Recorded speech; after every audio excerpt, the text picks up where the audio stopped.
আজকে তোমাদের ক্লাসটা গুরুত্বপূর্ণ তো চলেছে। আজকে আমরা ইন্টারোগেটিভ সেন্টেন্সের বাক্যগুলো তৈরি করব। তো এসো আমরা ইন্টারোগেটিভ সেন্টেন্সের যে বাক্যগুলো রয়েছে সেই বাক্যগুলো আমরা দেখি কিভাবে তৈরি করা যায়। তোমরা যেহেতু তোমরা প্রত্যেকে ছোট, তো ছোটদের যেভাবে শিখতে হয় সেটা হচ্ছে খুব প্র্যাকটিসের দরকার। বাচ্চাদের খুব প্র্যাকটিসের দরকার পড়ে। আর বাচ্চারা যত তোমরা ছোটরা যত তোমরা প্র্যাকটিস করবে, যত তোমরা খাতাতে তোমরা লিখবে, ততই তোমরা এই গ্রামারের প্রতি ইমপ্রুভ করতে পারবে। তাই আজকের ভিডিওটা তোমাদের ছোটদের জন্য আমি নিয়ে এসেছি। তো তোমরা দেখো কিভাবে আমরা ইন্টারোগেটিভ সেন্টেন্সের বাক্য তৈরি করি। তাহলে প্রথমে বলি, ইন্টারোগেটিভ সেন্টেন্সে যখন আমরা প্রশ্নবোধক বাক্য যখন তৈরি করতে যাব, তখন কিন্তু শুরুতেই সাবজেক্টকে নিয়ে আসা যাবে না। কাকে নিয়ে আসা যাবে না বাবু? সাবজেক্টকে নিয়ে আসা যাবে না। আমরা যখন পূর্বর ক্লাসে যখন আমরা কোনো বাক্য তৈরি করেছিলাম, তখন কিন্তু প্রথমে আমরা কাকে এনেছিলাম? সাবজেক্টকে এনেছিলাম। কিন্তু এখন এখানে সাবজেক্ট আনা যাবে না। এখন যদি বলা হয় যে সে কি হয়, সে হয় গায়ক, ঠিক আছে? একটা প্রশ্ন দিচ্ছি, এই বাক্য দিচ্ছি, সে হয় গায়ক। হ্যাঁ, এখানে দাঁড়িয়ে দিয়েছি, ঠিক আছে? দেখো, এখানে একটা জিনিস বলে দিই তোমাদেরকে, সবাই বোর্ডের দিকে তাকাবা, কেউ লিখবা না। বোর্ডের দিকে তাকাও, বোর্ড না দেখলে তোমরা শিখতে পারবে না। প্রথমে বলে দিই, এই বাক্যটা কিন্তু ইন্টারোগেটিভ সেন্টেন্সে নেই। কি করে বুঝলাম? প্রথম প্রশ্ন, এই বাক্যটা ইন্টারোগেটিভ সেন্টেন্সে নাই। সে হয় গায়ক, কি করে বুঝলাম? বলে দিই এবার। ইন্টারোগেটিভ সেন্টেন্স মানে প্রশ্নবোধক বাক্য যখন আমাদের থাকবে, কোনো বাক্য যখন প্রশ্নবোধক থাকে, তাহলে সেই বাক্যটা শেষে, সেই বাক্যটার শেষে একটা এই চিহ্ন থাকে। এই চিহ্নটাকে কি বলা হয়? জিজ্ঞাসাবোধক বা প্রশ্নবোধক চিহ্ন। তাহলে যে বাক্যতে প্রশ্নবোধক চিহ্ন থাকবে, ভালো করে বুঝবা, যে বাক্যতে প্রশ্নবোধক চিহ্নটা অর্থাৎ এই চিহ্নটা থাকবে, সেই বাক্যটাকেই তোমাকে ইন্টারোগেটিভ সেন্টেন্সে পরিণত করতে হবে। বুঝতে পেরেছি? এই বাক্যটার শেষে কি প্রশ্নবোধক চিহ্ন আছে?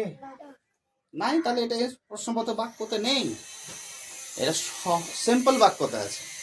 তাহলে এখানে সে হয় গায়ক, তাহলে সে, তাহলে কি হবে? হি। এখানে হি কেন হলো? যেহেতু গায়ক বলেছে, গায়ক তো ছেলেরা হয়, গায়িকা হলে মেয়েরা, মেয়েরা হলে সি হতো। তাহলে হি ইজ। গায়ক কি হবে? সিঙ্গার। হি ইজ সিঙ্গার, সে হয় গায়ক, ঠিক আছে? আবার যদি গায়িকা বলি তাহলেও সিঙ্গার হবে, অসুবিধা নেই। আচ্ছা, এই বাক্যটাকে যদি আমি বলি সে কি হয় গায়িকা, সে কি হয় গায়িকা, দিয়ে জিজ্ঞাসা চিহ্ন দিলাম। দেখো, এই বাক্যটাতে প্রশ্ন করেছে, সে কি হয় গায়িকা। তাহলে কি দিয়ে প্রশ্ন করা হয়েছে? কি দিয়ে প্রশ্ন করা হয়েছে? কি? তাহলে সে কি হয় গায়িকা। এখন বিষয়টা হচ্ছে, কিছু কিছু প্রশ্ন আছে তুমি উত্তর পাবা। এখন যদি তোমাকে বলা হয় তোমার নাম কি বাবু, তুমি কি বলবে? রাহুল কর্মকার। তুমি কি ভাত খাও? তাই বলবে কি আমি মাছ ভাত খাই বা ডাল ভাত খাই, কিছু বলবে, তাই তো? কিন্তু তুমি কি ভাত খাও, তাহলে তুমি উত্তর কি দিলা? হুম, মানে হ্যাঁ দিলা উত্তর, তাই তো? তাহলে এইখানে কিছু কিছু প্রশ্ন আছে যেগুলো হ্যাঁ এবং না দিয়ে উত্তর শুরু হয়। কি দিয়ে শুরু হয়? হ্যাঁ এবং না দিয়ে শুরু হয়। দেখো এখানে, সে কি হয় গায়িকা, তুমি কি বলবা? যদি গায়িকা হয় তাহলে বলবা হ্যাঁ, আর যদি গায়িকা না হয় তাহলে বলবা না, ঠিক আছে? তাহলে এখানে দু রকম প্রশ্ন, একটা WH প্রশ্ন হয় আর একটা হচ্ছে ইয়েস নো প্রশ্ন হয়। তা যে প্রশ্নগুলোতে আমি ইয়েস নো কোশ্চিন পাবো সেই প্রশ্নগুলোতে আমাকে অক্সিলারি ভার্ব দিয়ে শুরু করতে হয়। আর যখন আমরা যখন আমরা ইয়েস নো পাবো না তখন আমাকে WH কোশ্চিন দিয়ে বাক্যটাকে পূরণ করতে হবে। এখন ব্যাপারটা হচ্ছে যে সে কি হয় গায়িকা, এইখানে দেখো অক্সিলারি ভার্ব দিয়ে করতে হবে, কারণ এখানে ইয়েস অথবা নো ছাড়া অন্য কোনো উত্তর পাবো না আমরা, সেই জন্য এখানে অক্সিলারি ভার্ব দিয়ে করব। এখন প্রথমত হচ্ছে যে এই বাক্যটা যখন আমি পরিবর্তন করতে যাব, ইন্টারোগেটিভ সেন্টেন্সে যখন আমি বাক্যটা পরিণত করব, তখন শুরুতেই কিন্তু সে কথাটাকে এখানে লেখা যাবে না। এটা একটা মহা জ্বালা আছে, বুঝতে পেরেছো কি বললাম? সে কথাটা এখানে ডাইরেক্ট লেখা যাবে না। আগে আমরা কি লিখেছিলাম, সের জন্য হি লিখেছিলাম, কিন্তু এখানে ইন্টারোগেটিভ সেন্টেন্সে বলছে যে তুমি সের জন্য হি আগে লিখতে পারবা না, ইন্টারোগেটিভ সেন্টেন্সে পারা যাবে না। হ্যাঁ, এবার এটা লিখতে পারা যাবে না, তাহলে এর সলিউশনটা কি? তাহলে লিখবো কি করে? দেখো, তুমি লিখবা, এটাকেই লিখবা আগে, কিন্তু জায়গাটা ছেড়ে তোমাকে লিখতে হবে। কি ছেড়ে লিখতে হবে? জায়গা ছেড়ে। তাহলে সে কি হয় গায়িকা, এখানে গায়িকা বলতে ছেলে না মেয়ে? গায়িকা, গায়িকা তো মেয়ে হয়। তাহলে এখানে হি হবে না সি হবে? সের জন্য সি, তাহলে আমরা লিখলাম এখানে সি। তার আগে আমি কি করছি, একটু জায়গা ছেড়েছি না? এখানে হয় হচ্ছে ক্রিয়াপদ, হয় হচ্ছে ক্রিয়াপদ। তাহলে হয় কথা দিয়ে বোঝা যাচ্ছে যেটা প্রেজেন্ট ইনডিফিনিট টেন্স। যদি কোনো বাক্যের মধ্যে হয় থাকে, হও থাকে, হন থাকে, এই তিনটে জিনিস যদি কোনো বাক্যে দেখতে পাই আমরা, তাহলে বা যদি হই থাকে, হই, তাহলে সেই বাক্যটা প্রেজেন্ট ইনডিফিনিট টেন্সে করতে হয়। কোন টেন্সে করতে হয়? প্রেজেন্ট ইনডিফিনিট টেন্সে করতে হয়। তাহলে প্রেজেন্ট ইনডিফিনিট টেন্সে যখন আমরা করব, তখন আমাদেরকে কি করতে হবে? আমাদেরকে একটা অক্সিলারি ভার্ব নিয়ে আসতে হবে। সেই অক্সিলারি ভার্বটা কি? একটা হচ্ছে am, is, আর একটা হচ্ছে আর। এই তিনটে ভার্বের মধ্যে যে কোনো একটা ভার্বকে তোমাকে নিয়ে আসতে হবে, বুঝতে পারলাম? এখন এই যে ভার্বগুলো আছে, এই ভার্বগুলো কাকে দেখে আছে? এখন কথা হচ্ছে কাকে দেখে আছে? এই ভার্বগুলো সাবজেক্ট দেখে আছে। কাকে দেখে আছে বাবু? সাবজেক্ট দেখে আছে। তাহলে এখানে যে বলি হি এবং সি থাকলে আমরা কি লিখি? ইজ লিখি না? তাহলে এখানে প্রশ্ন করেছে, তাহলে যদি এখানে প্রশ্ন এই বাক্যতে করেছিলাম কি, যে হি এর পর ইজ লিখেছিলাম, তাহলে প্রশ্নবোধক বাক্যতে কি করতে হবে? এই ইজ কথাটা আগে নিয়ে আসতে হবে, আর হি এবং সি সাবজেক্টটাকে পরে নিয়ে আসতে হবে। ব্যাপারটা বুঝতে পেরেছি না পারিনি? তাহলে আমি কেন এটা ফাঁকা রেখেছি একটু, তারপরে লিখেছি, কারণ ওই যে ভার্বটা, এই তিনটে ভার্বের মধ্যে যে কোনো একটা ভার্ব এখানে লিখবো বলে, বুঝতে পেরেছি? তাহলে সি এর পরে কি হয়? হি এর পরে ইজ হয়, তাহলে সি এর পরেও ইজ হয়, কিন্তু আমরা পরে লিখবো না, কি করব?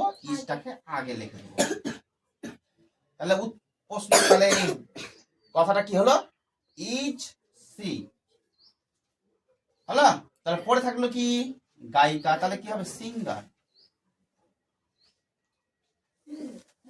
Is she singer. এরপরে তোমাকে কি করতে হবে? এই যে জিজ্ঞাসা চিহ্নটা আছে, এই জিজ্ঞাসা চিহ্নটা দেখে দেখে বসিয়ে দিতে হবে। বুঝতে পেরেছো বাবুরা?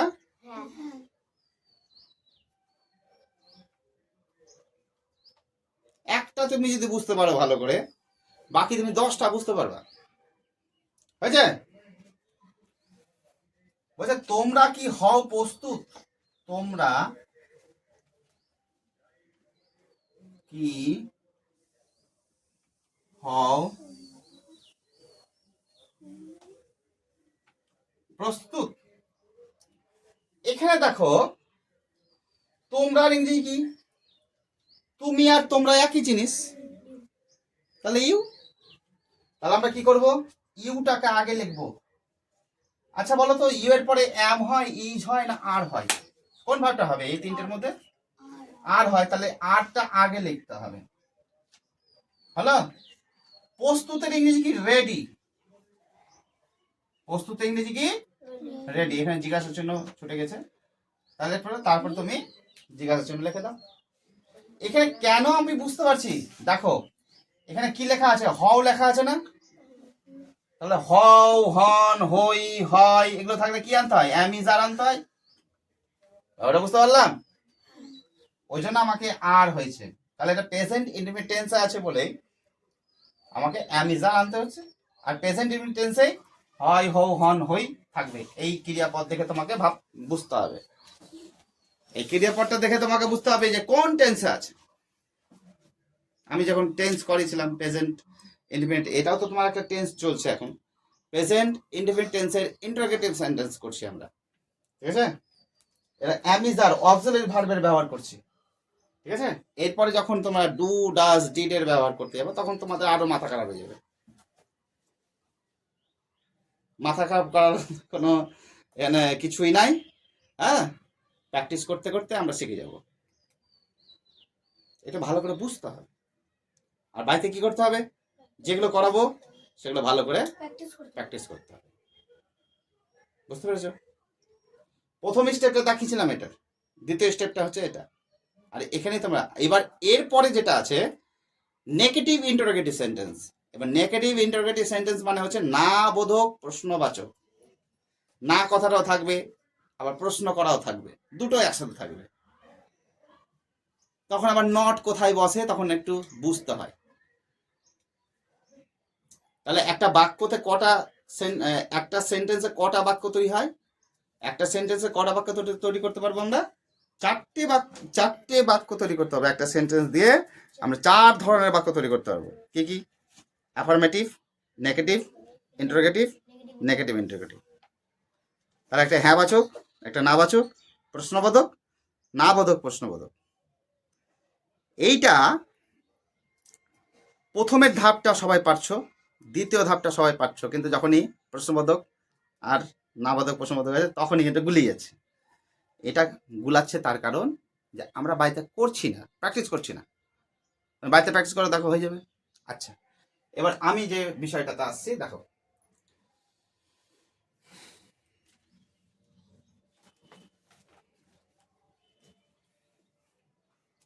যদি বলি তারা কি হয় ব্যস্ত, তারা কি হয় ব্যস্ত, তাহলে এইটা দেখো সাবজেক্ট নির্বাচন করো। সাবজেক্ট কি আছে? তারা, তাই না? সাবজেক্ট কি আছে? তারা। আর ভার্বটা কি আছে বলো? এখানে ভার্ব কি আছে বলো? হয়। হয়টা হচ্ছে ভার্ব। তাহলে হয় এখানে পাচ্ছে না বাবু? হয় এখানে আছে তো? এটাকে যদি বলি তারা ছিল ব্যস্ত, তারা ছিল, তারা কি ছিল? তারা ছিল ব্যস্ত। হ্যাঁ, তাহলে তারা কি, আবার বলছি, তারা কি ব্যস্ত ছিল? তারা কি ব্যস্ত ছিল? দেখো এখানে আবার দেখো হয়, হও, হন, হই আছে? নাই, ছিল হয়ে গেছে। যখনই ছিল হয়ে গেল, এইটা পরিবর্তন হয়ে যখনই ছিল হয়ে গেল তখন এই যাবে পাস্ট টেন্স। কে যাবে?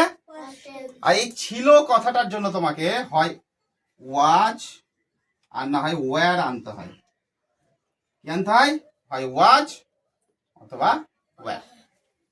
বুঝতে পেরেছি এই বিষয়টা? তাহলে এইখানে কিন্তু আর আমার অ্যামিজার কাজ করবে না এই ছিল কথাটার জন্য।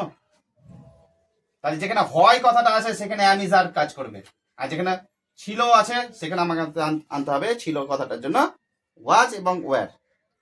আরও একটা অর্থে ছিল হয়, সেটা হচ্ছে had.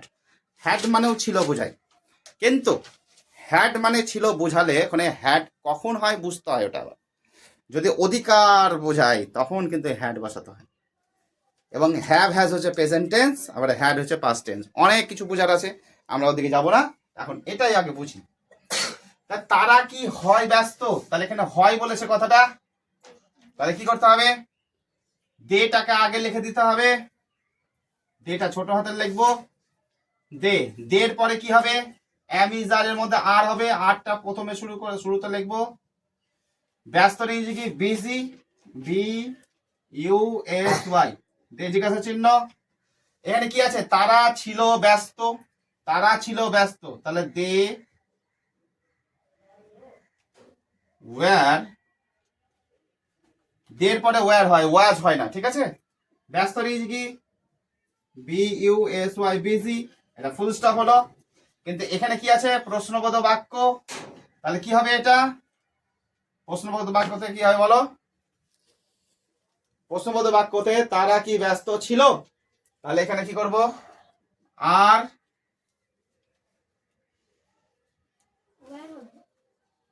Sorry, wire they busy, wire they busy, দে জিজ্ঞাসা চিহ্ন। এই হচ্ছে আমাদের, এটা আমি বাড়িতে প্র্যাকটিস করলেই আমরা পেরে যাব, ঠিক আছে। আমরা যদি বাড়িতে প্র্যাকটিস করি তাহলে আমরা পেরে যাব, অসুবিধা নেই।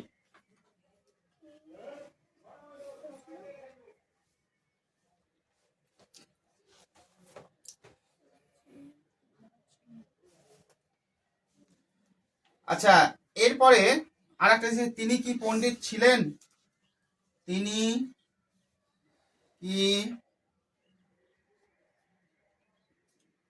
পণ্ডিত ছিলেন, এটা কিভাবে করব বলো, এটা তোমাদেরকে বলতে হবে।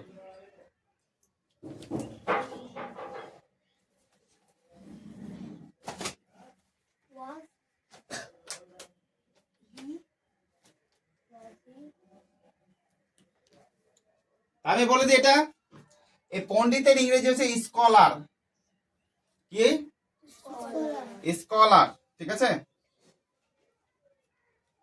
S C H O L A R, scholar. পণ্ডিত ইংরেজি কি, স্কলার, অথবা আমরা এখানে পণ্ডিত লিখে দিতে পারি, অসুবিধা নেই। এখানে তিনি কি পণ্ডিত ছিলেন, তাহলে এখানে দেখো ছিলেন কথাটার জন্য ওয়াজ আসবে, ছিল আবার ছিলেন দুটোর একই জিনিস, তার জন্য আমাকে ওয়াজ আনতে হবে। তাহলে এখানে হবে was he scholar, S C H O L A R, দিয়ে জিজ্ঞাসা চিহ্ন, তিনি কি পণ্ডিত ছিলেন, ওয়াজ হি স্কলার। একটু বুঝে বুঝে করবা, তাহলে তোমাদের পেরে যাবে, একই জিনিস, ঠিক আছে। আজকে এতটাই করালাম আমি, এরপরে তোমাকে আবার করাবো, আর আমি আজকে বাড়ির কাজ দিয়ে দেবো, ঠিক আছে। তোমরা প্রত্যেকে লিখে নাও।